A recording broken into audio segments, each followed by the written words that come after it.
Mi cuñada llamó a la policía por dejar a mis hijos con ella. Ahora quiere que la perdone y le cuide los suyos. Ya no soy tan estúpida. Durante años, mi cuñada Leticia y yo teníamos un acuerdo de cuidado de niños que funcionaba de maravilla. Empezamos con eso por allá de marzo de 2020, cuando la pandemia le arruinó la vida a todo el mundo. Ella cuidaba a mis hijos 3 días a la semana, y yo cuidaba a los suyos otros 3. Sin dinero de por medio, sin drama. Todos ganábamos. Y durante 3 años completitos, todo marchó perfecto. Si salía algún imprevisto, nos avisábamos con tiempo, como adultas. Hasta que Leticia decidió tirar todo a la basura por una discusión estúpida. Hace como 2 semanas tuvimos una pelea tonta. Ni siquiera me acuerdo bien de qué fue. Así de insignificante era. Pero por lo visto, ella se lo tomó muy personal. Pensé que al día siguiente ya se le habría pasado, así que ni me preocupé. A la mañana siguiente, dejé a mis hijos en su casa, como lo había hecho cientos de veces. Ni siquiera entré, lo cual era súper normal entre nosotras. Si alguna estaba apurada o sin ganas de platicar, se quedaba en el carro. Dejaba que los niños entraran solos y ya. Vi que la puerta se abrió, saludé desde lejos y me fui al trabajo. El trayecto hasta allá me toma unos 40 minutos, así que me fui escuchando música, sin tener idea de que estaba por estallar todo. Cuando llegué a la oficina y vi el celular, se me revolvió el estómago. Tenía 20 llamadas perdidas y un montón de mensajes. Todos de Leticia. Al principio decía que no iba a cuidar a mis hijos ese día por la pelea que tuvimos. Luego empezó a echarme en cara que yo la estaba ignorando. Los últimos mensajes eran amenazas. Si no recogía a los niños en 45 minutos, iba a llamar a la policía. No podía creer lo que estaba leyendo. Le marqué de inmediato. Le pedí disculpas por no haber visto los mensajes antes y le expliqué que tenía el celular en silencio mientras manejaba. Ya sabes, porque yo no soy de las que textean mientras van al volante. Le dije que iba a salir antes del trabajo para ir por los niños, pero me interrumpió enseguida. «Tienes 45 minutos o le llamo a la policía», dijo con ese tonito de superioridad, como si me estuviera haciendo un favor. Me quedé sin palabras. ¿Quién demonios llama a la policía contra su propia familia? Yo trabajo con niños. Si en mi historial aparecía algo como abandono de menores, mi carrera se iba a la fregada. Y Leticia lo sabía. Y aún así lo hizo.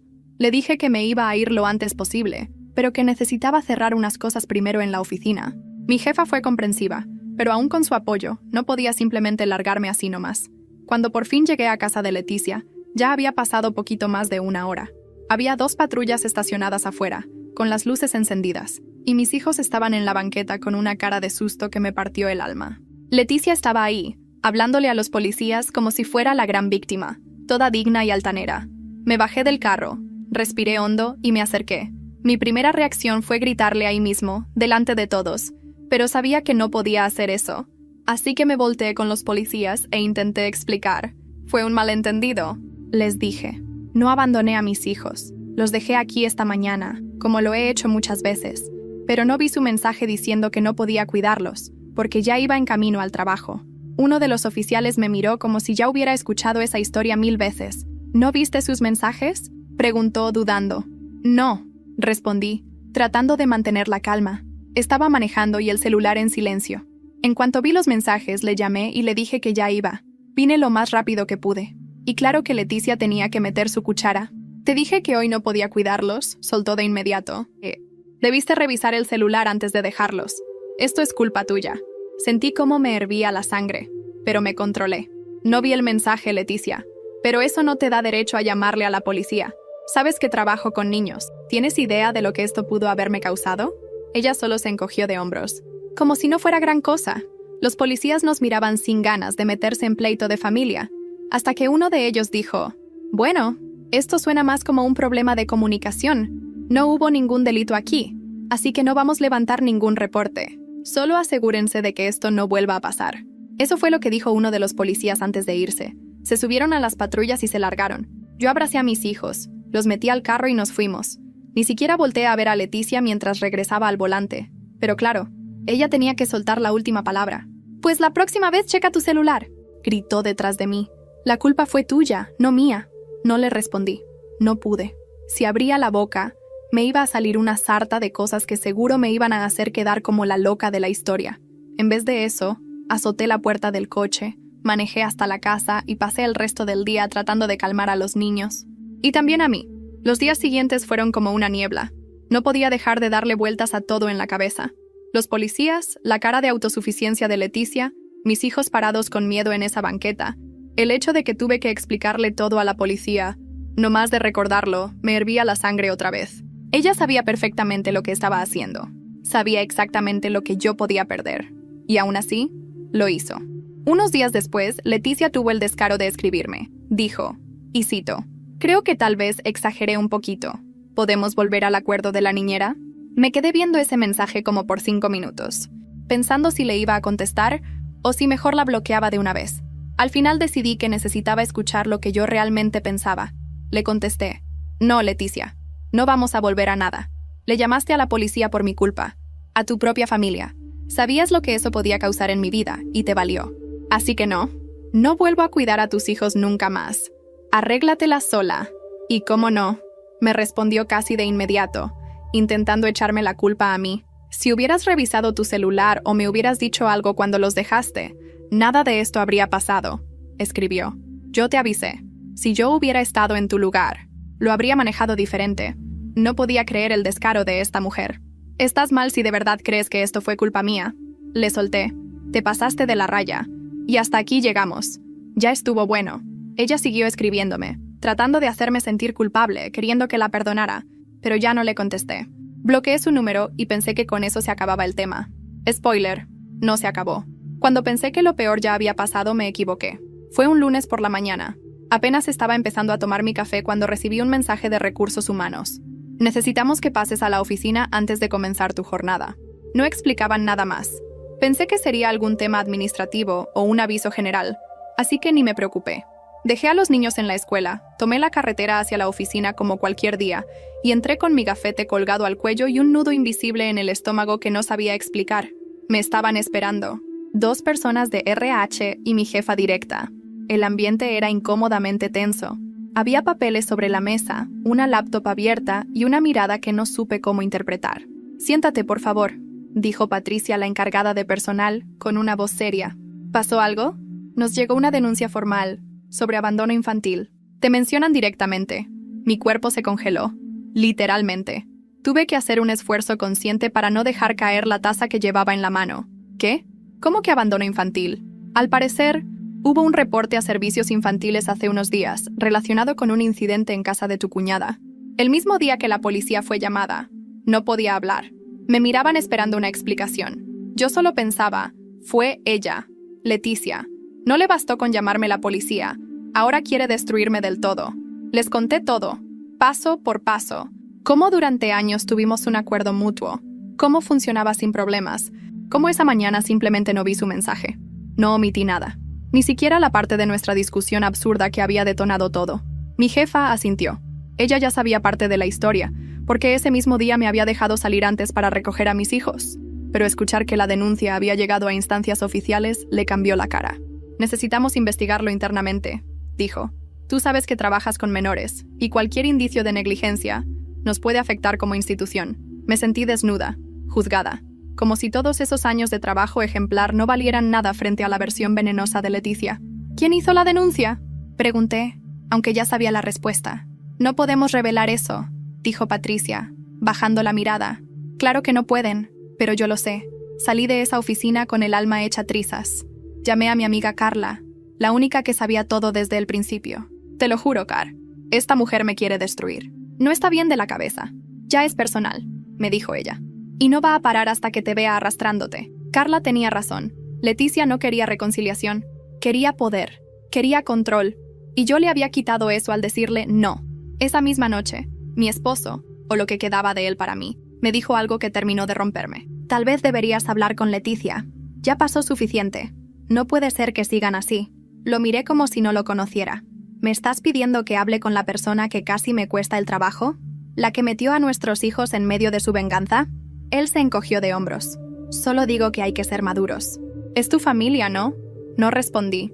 Me paré, tomé mi celular y me encerré en el cuarto. Mi corazón latía con rabia, pero también con una certeza nueva. No estaba loca.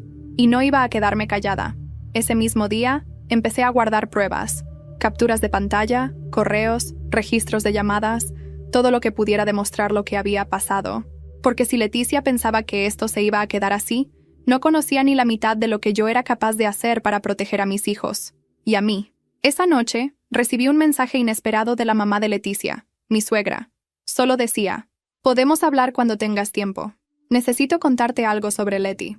Leí ese mensaje unas 3 veces, como si las palabras fueran a cambiar por arte de magia.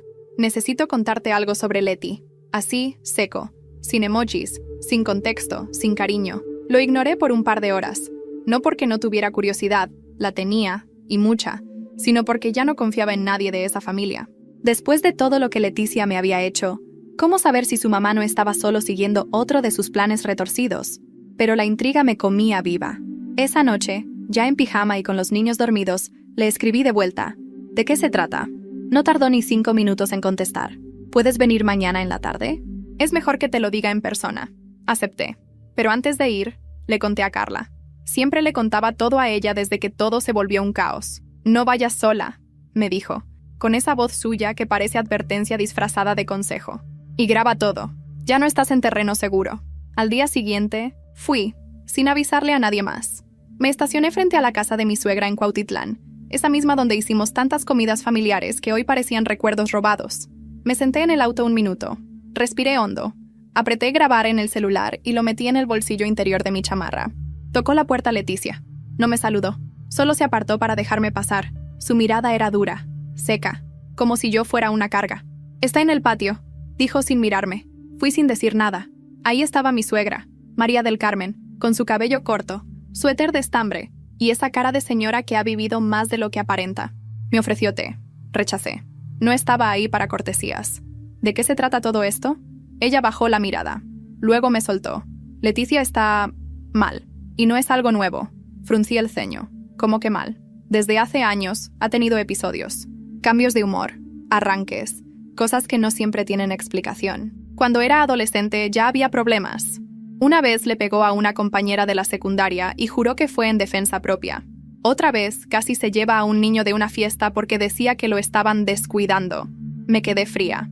¿Y nadie hizo nada? María del Carmen se encogió de hombros. Su papá no quería que la lleváramos a terapia. Decía que solo era impulsiva. Y yo no supe cómo manejarlo. Pero desde que tú y ella tuvieron ese pleito, volvió a mostrar esa parte oscura. Y ahora estoy preocupada por ti. La miré fijamente. ¿Preocupada por mí? Sí, porque cuando Leticia siente que pierde control, ataca. A veces con palabras, otras con acciones. Lo de la policía, eso fue solo una advertencia. Me puse de pie. ¿Estás diciendo que esto va a empeorar? Ella no respondió. No necesitaba hacerlo. Su silencio lo decía todo. ¿Y por qué me lo dices ahora? María del Carmen se levantó también, mirándome con una culpa que parecía pesarle en los hombros, porque vi el video del cumpleaños, y porque no puedo seguir siendo cómplice del silencio. Tú no mereces esto, ni tus hijos. Sentí un vacío en el estómago. No sabía si agradecerle o gritarle. Me limité a asentir. Salí de ahí sin decir más, con la cabeza a 1000. En el camino de regreso le conté todo a Carla por nota de voz. Estaba furiosa, pero también asustada. «Tienes que protegerte», me dijo. «Eso que te dijo tu suegra no es cualquier cosa. Y si Leticia está fuera de control, no va a parar». Esa noche, mientras me acostaba, mis hijos dormían profundamente, ajenos a todo. Y yo por primera vez me pregunté algo que me heló por dentro. ¿Y si Leticia realmente es capaz de hacer algo peor? Esa misma semana, una amiga en común me mandó un pantallazo. Leticia estaba escribiéndole a conocidos míos por Facebook. Decía que yo estaba desequilibrada y que mis hijos vivían en un entorno hostil. Y no era todo. En uno de los mensajes, decía algo que me dejó paralizada.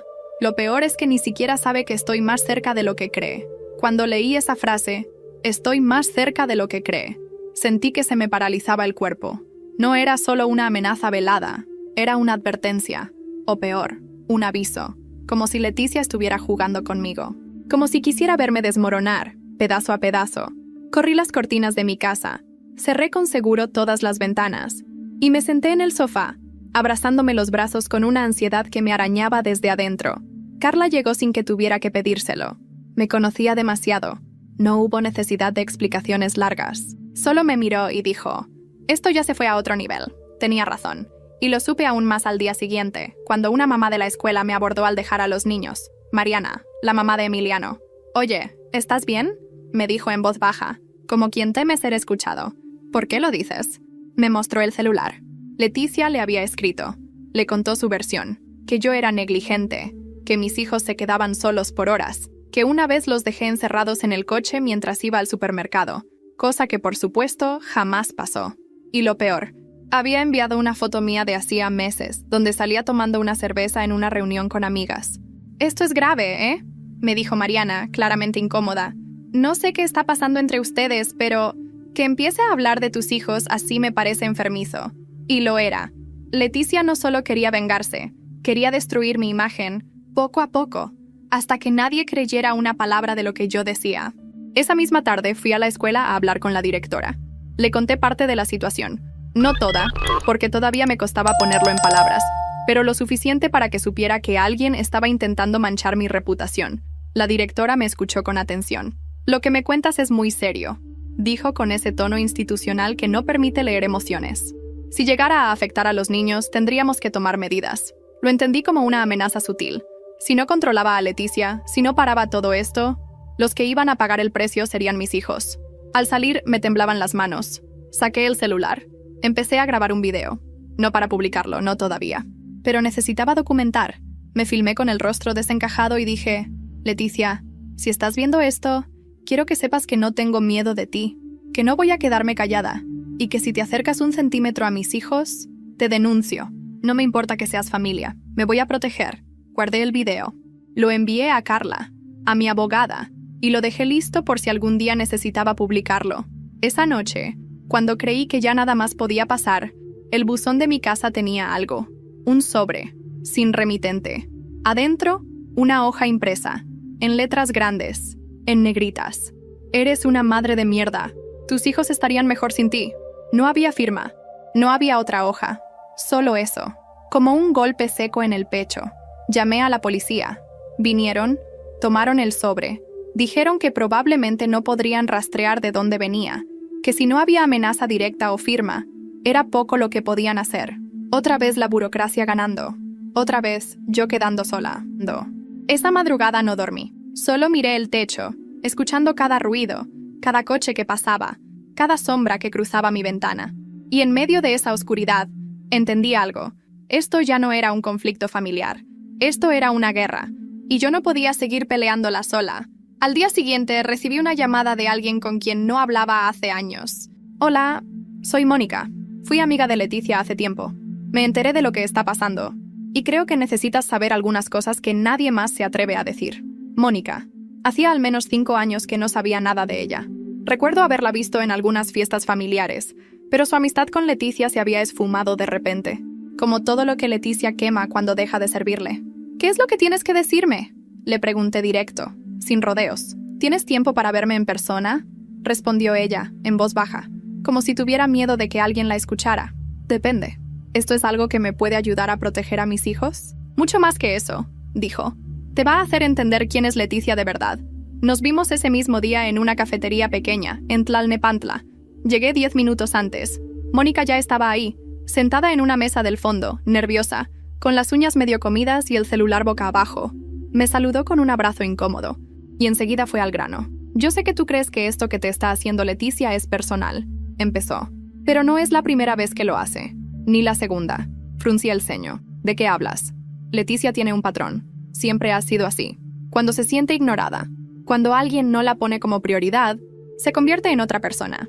Manipula, se mete en la vida de los demás, inventa cosas. Una vez me arruinó una relación. Le dijo a mi novio que yo lo engañaba. Incluso mandó capturas falsas. La miré en silencio. No era tan difícil de creer. Pero nadie le ponía límites, porque es buena actuando. Sabe cómo hacerse la víctima, cómo torcer los hechos. Y con la familia, peor. Todos le creen porque parece tan tranquila, tan segura». Mónica bajó la voz aún más. Una vez, me hizo pensar que estaba embarazada. Me dijo que tenía síntomas, que su pareja la había dejado sola. Yo la llevé al médico. Lloraba, me abrazaba, pero era mentira. Nunca estuvo embarazada. Solo lo inventó para que no me fuera de vacaciones con unas amigas. Mi estómago se revolvió. «¿Por qué me estás contando todo esto ahora?». Mónica suspiró. «Porque cuando vi el video del cumpleaños, supe que había cruzado una línea contigo. Y porque nadie más va a ayudarte a desenmascararla. Todos tienen miedo, o vergüenza. Pero yo ya me cansé». Tomó su celular. Lo desbloqueó. Buscó una carpeta de audios. Y ahí estaban. Varios mensajes de voz de Leticia. Algunos viejos, otros recientes. En uno, Leticia decía, con su tono dulce y venenoso: «Es que si no me quiere cuidar a los niños, pues mínimo que pague las consecuencias. A ver si así aprende que no puede hacerme a un lado». En otro, «Ella cree que puede bloquearme y ya». ¡Qué risa! Yo no me desaparezco así de fácil. No con lo que sé de ella. Sentí que me faltaba el aire. ¿Ella te dijo eso?, pregunté con la voz cortada. Me lo mandó hace unos días.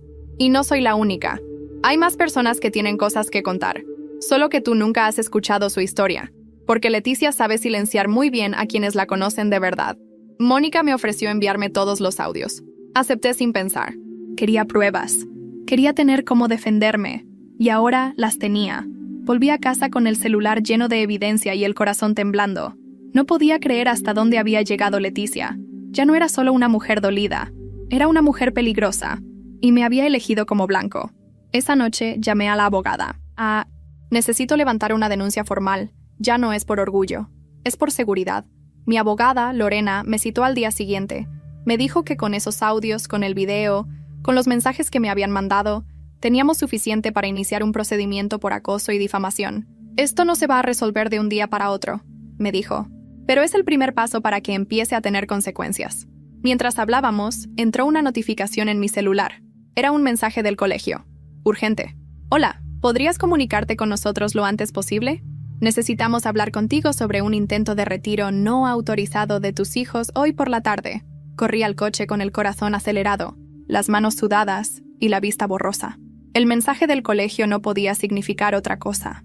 Leticia. Solo ella sería capaz de algo así. Intentar sacar a mis hijos de la escuela sin autorización era cruzar una línea que ya ni siquiera era moral. Era legal. Era peligrosa. Marqué de inmediato al número del colegio. Contestó la recepcionista con voz tensa. ¿Habla la mamá de Tomás y Emiliano? Sí, soy yo. ¿Qué pasó? ¿Quién intentó llevárselos? Una mujer, no se identificó con nombre, pero dijo que era la tía. No estaba en la lista de personas autorizadas, así que no los entregamos. Pero insistió. Fue incómodo. Tuvimos que pedirle que se retirara. ¿Era Leticia? No quiso decir nombre, solo que tenía urgencia. Los niños no la reconocieron del todo. Estaban confundidos. No supe si agradecer o llorar. Cerré los ojos. No la reconocieron del todo.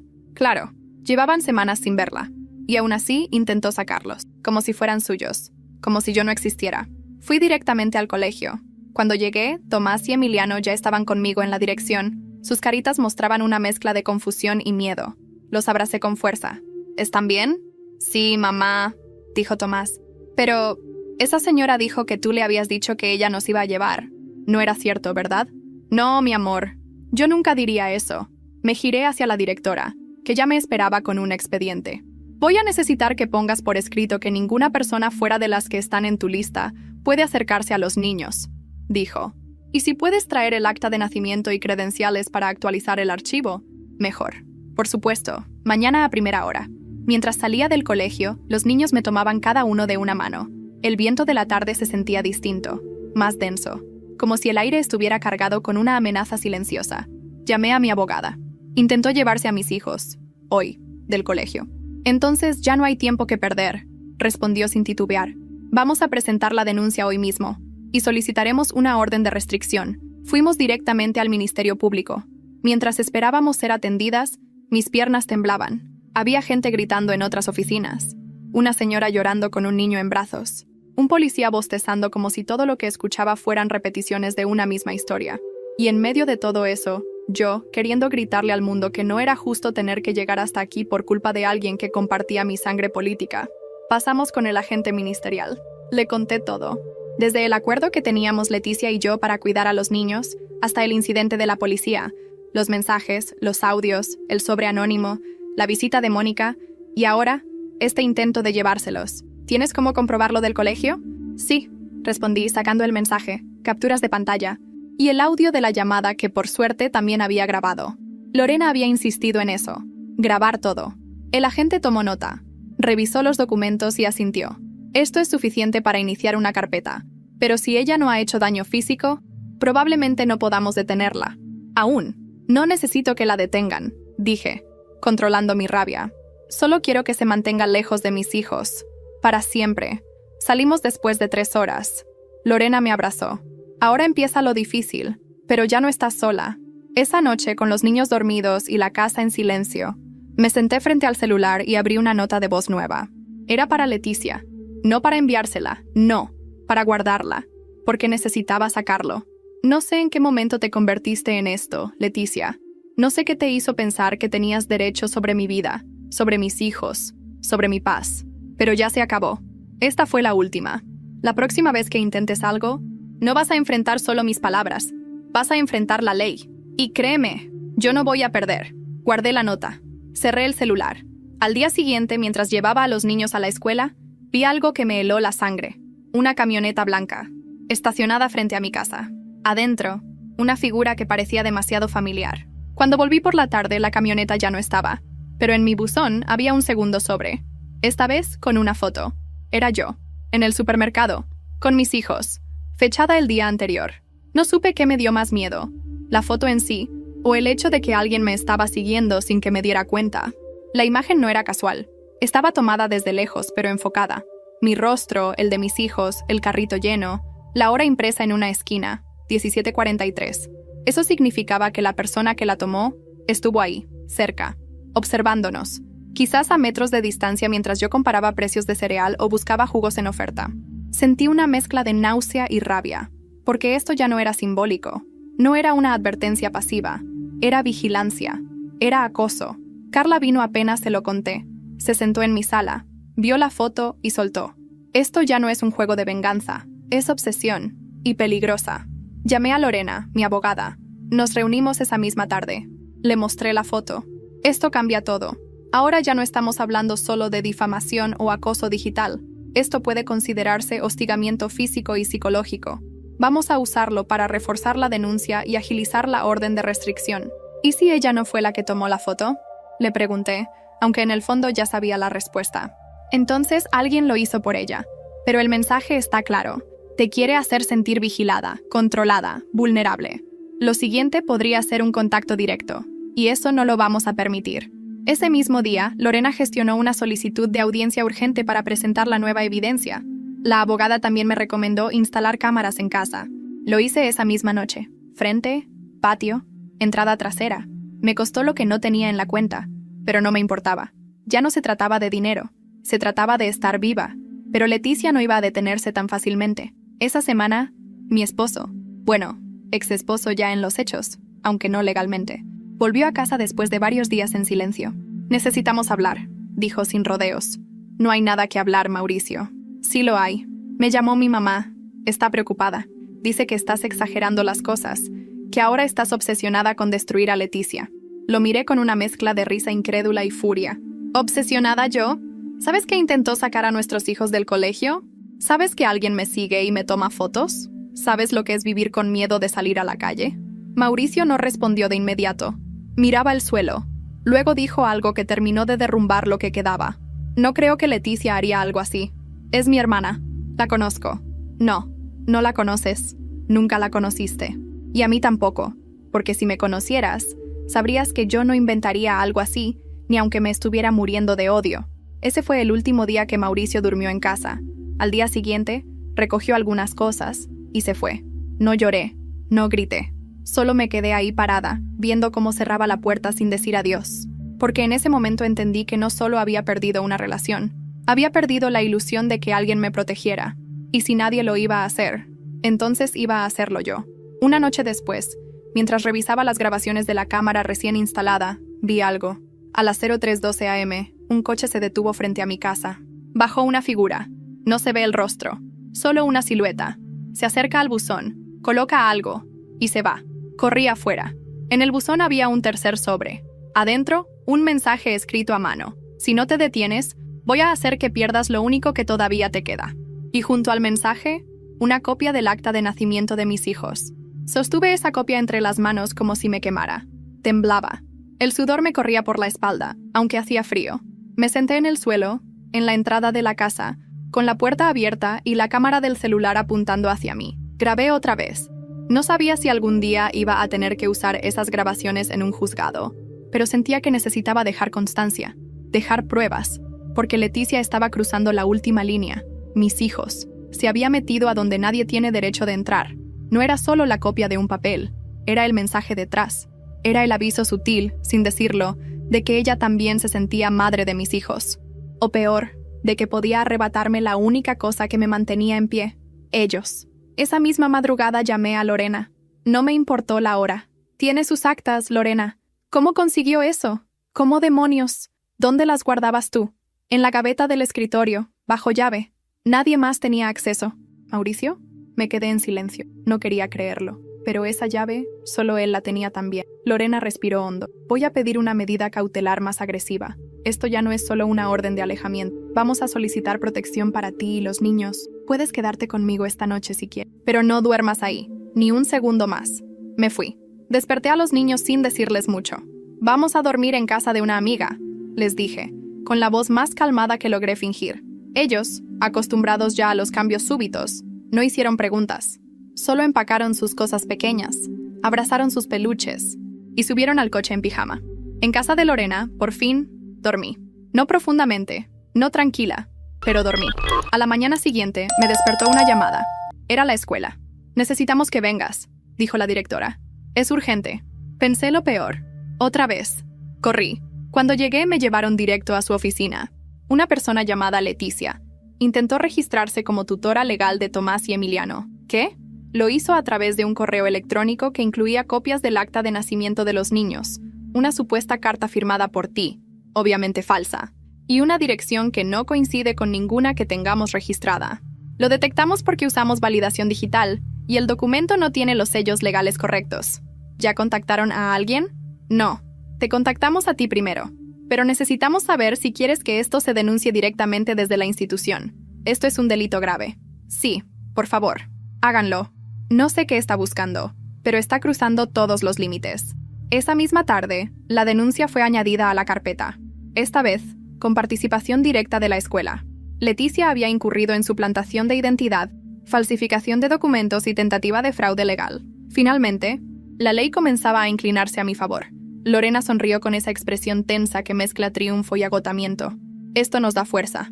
El juez puede emitir una orden de restricción efectiva ya y abrir un proceso penal. Pero yo no sonreí, porque todavía quedaba algo que no encajaba. Mauricio. Esa noche, mientras los niños dormían, lo llamé.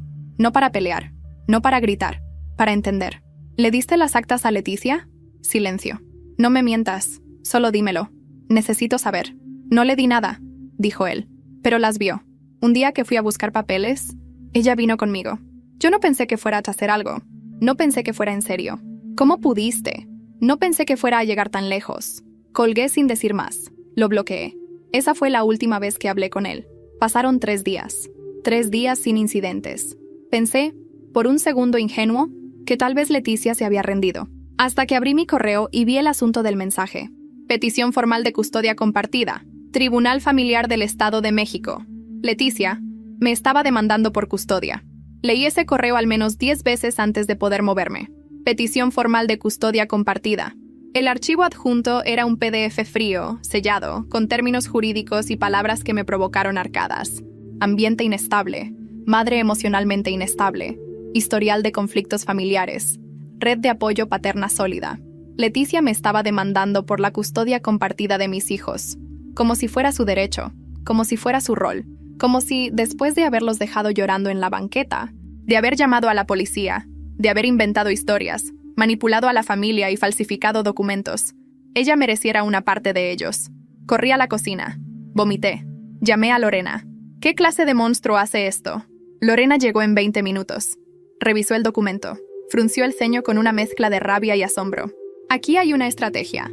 Está intentando desestabilizarte emocionalmente, porque si respondes con rabia, pierde objetividad. Ella quiere eso.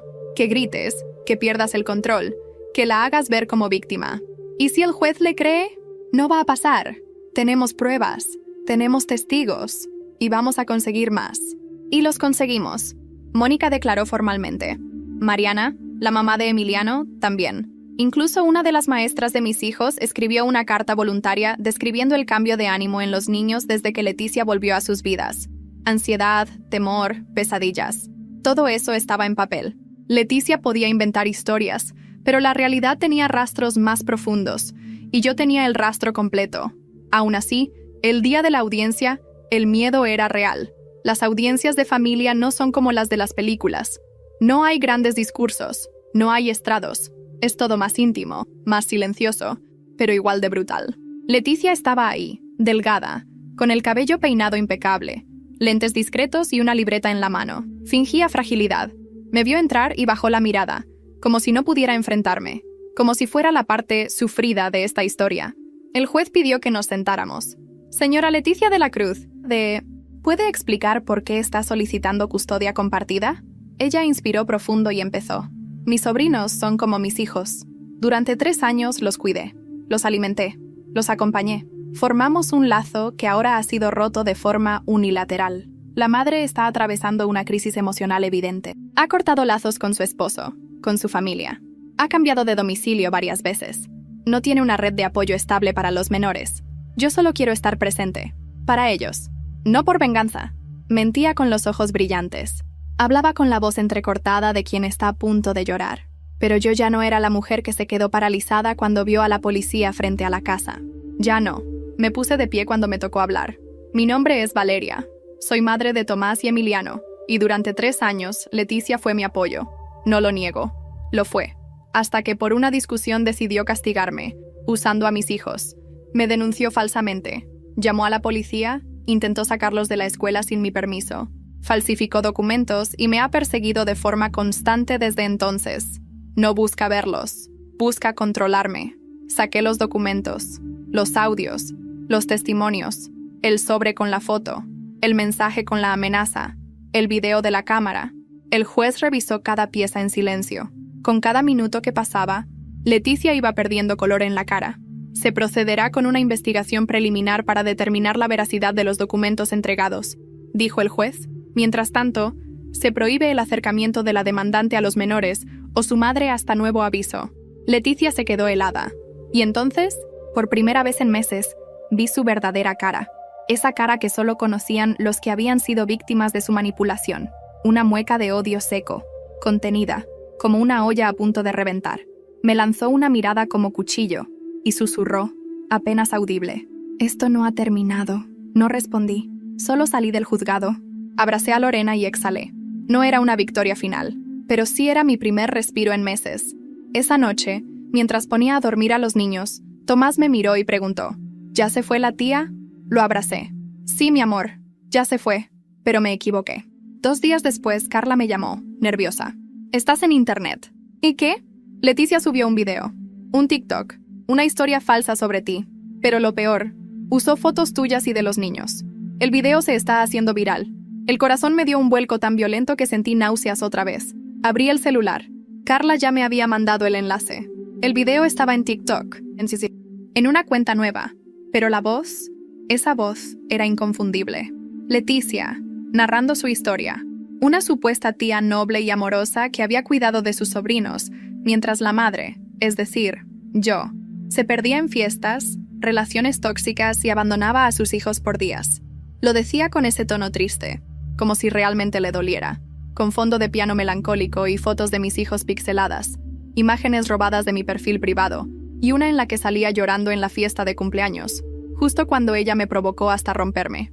La publicación tenía más de 18.000 reproducciones, comentarios divididos, muchos diciendo «pobre tía», otros cuestionando a la madre ausente, y los más crueles, ¿y no hay nadie que le quite la custodia a esa mujer? Cerré el celular de golpe. Empecé a hiperventilar. Carla me abrazó, sujetándome de los hombros. «No leas los comentarios», dijo. «No caigas ahí». Pero el daño ya estaba hecho. Leticia había cruzado de lo privado a lo público. Ya no le bastaba destruirme en la familia, en la escuela o ante la ley. Ahora quería destruir mi imagen ante todo Internet. Llamé a Lorena. «Esto no puede quedar así. Ella está usando imágenes de mis hijos sin mi permiso. Está inventando cosas. Está exponiéndonos. Vamos a denunciar ese video. Pero no solo eso. Vamos a ir por ella con todo. Acoso digital, uso no autorizado de imágenes de menores, difamación. Es una lista larga. Y ahora ya no hay forma de que lo niegue. Le pasé capturas, el video descargado, enlaces». Lorena se puso en contacto con la unidad de delitos cibernéticos. Me pidió calma, pero en sus ojos había lo que yo necesitaba. Determinación. Por primera vez desde que empezó este infierno, yo ya no estaba defendiéndome, estaba contraatacando. Esa misma noche escribí un texto. Lo redacté durante horas. Una carta. No a Leticia, no al juez, no a los abogados. Una carta pública. Cruda, dolorosa, pero mía. La publiqué desde mi cuenta real. Sin nombres, sin acusaciones directas, solo los hechos. Cómo una persona de mi familia había usado la cercanía para manipular, controlar y dañar. Cómo mis hijos fueron usados como armas. Cómo había intentado destruirme de todas las formas posibles. Y cómo, a pesar de todo eso, yo seguía de pie. En menos de un día, la publicación se volvió viral. No como el video editado con musiquita y lágrimas falsas. Mi texto era real. Y la gente lo sintió. Me llegaron cientos de mensajes. Mujeres contándome historias similares. Personas que me agradecían por hablar. Incluso psicólogos ofreciéndome ayuda para mí y mis hijos. Y aunque no lo hice por eso, fue reconfortante. Por primera vez, la verdad tenía eco. Pero Leticia, claro, no se quedó callada. Me escribió desde otro número. Bloqueado. Sabía que ibas a hacerte la víctima, pero te recuerdo algo, yo aún tengo material. Y si me obligas, lo voy a usar. Le tomé captura. Lorena pidió una audiencia con carácter de urgencia. Llevamos todo al juez. El video, los comentarios, la amenaza, el post de respuesta. El juez fue contundente. A partir de este momento, la señora Leticia de la Cruz queda bajo investigación formal por acoso agravado, exposición indebida de menores y tentativa de usurpación parental. Toda interacción directa o indirecta con la madre o sus hijos está prohibida, y si reincide, se iniciará proceso penal. Leticia estaba presente. Esta vez no habló, no lloró, no se hizo la víctima. Solo me miró con un odio que parecía quemarle los ojos. Yo no la miré de vuelta. Me giré y salí con la frente en alto. Afuera, Carla me esperaba en el coche. ¿Ya? Ya. Por fin. Esa noche dormí por primera vez sin miedo. No porque creyera que todo había terminado, sino porque sabía que ya no me iban a silenciar nunca más. Una semana después, mientras revisaba mi bandeja de entrada, encontré un correo con asunto. Carta del Centro de Rehabilitación San Ángel. Paciente, Leticia de la Cruz. Abrí ese correo con el corazón golpeando en el pecho como un tambor de guerra. El remitente era oficial. Centro de Rehabilitación San Ángel. Una clínica privada ubicada en las afueras de Ciudad de México. El mensaje era breve, casi clínico. Estimada señora Valeria González, le informamos que la paciente Leticia de la Cruz ha sido admitida voluntariamente en nuestro centro para un tratamiento de salud mental, con diagnóstico preliminar de trastorno límite de la personalidad, acompañado de episodios disociativos. Esta información se le proporciona en calidad de parte interesada dentro de un proceso legal abierto. Saludos cordiales. Solté el celular. Me quedé sentada en silencio. No sentí alivio. No sentí victoria. Sentí algo más complejo. Algo como el cierre de una herida que no se cura con justicia, sino con distancia. Leticia estaba internada, por voluntad propia. Tal vez alguien la había confrontado finalmente. Tal vez fue la presión de la denuncia, el juicio, la opinión pública, la familia. No lo sé. Y ya no me importaba saberlo. Esa noche miré a mis hijos dormir. Tomás hablaba entre sueños. Emiliano roncaba suave.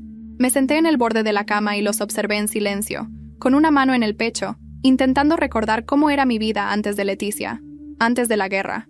Y por primera vez, no lo recordé con dolor, sino con claridad. Había sobrevivido. Pasó un año. La vida, poco a poco, se organizó. Me mudé a un nuevo departamento en Querétaro. Cambié de trabajo. Ahora colaboro en un centro comunitario que apoya a madres solteras y víctimas de abuso psicológico. No me volví activista. Solo quise hacer algo útil con el dolor. Mauricio y yo firmamos el divorcio en enero. La custodia completa quedó a mi nombre. Él me pidió disculpas una vez, por mensaje. No respondí. No era odio, era límite. Leticia sigue internada. Según Lorena, su tratamiento fue extendido por recomendación psiquiátrica. Su familia mantiene silencio. Nadie me ha vuelto a buscar. Ni la suegra, ni los primos, ni los tíos. No hace falta. Carla, en cambio, se volvió familia. Yo. Mis hijos la llaman tía Car. Y no hay fin de semana en el que no venga a vernos con donas, películas y sus historias locas. Mónica vive en Monterrey ahora. A veces me manda memes. A veces solo escribe. Gracias por decir la verdad. Y yo volví a escribir. Cosas pequeñas. Fragmentos de historias. Pedazos de mí.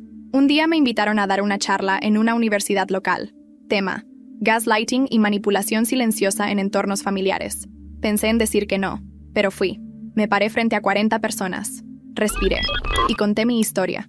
No con lágrimas, con claridad. Cuando terminé, una chica me abrazó. «Gracias», me dijo. «Ahora sé que no estoy loca». Esa noche volví a casa.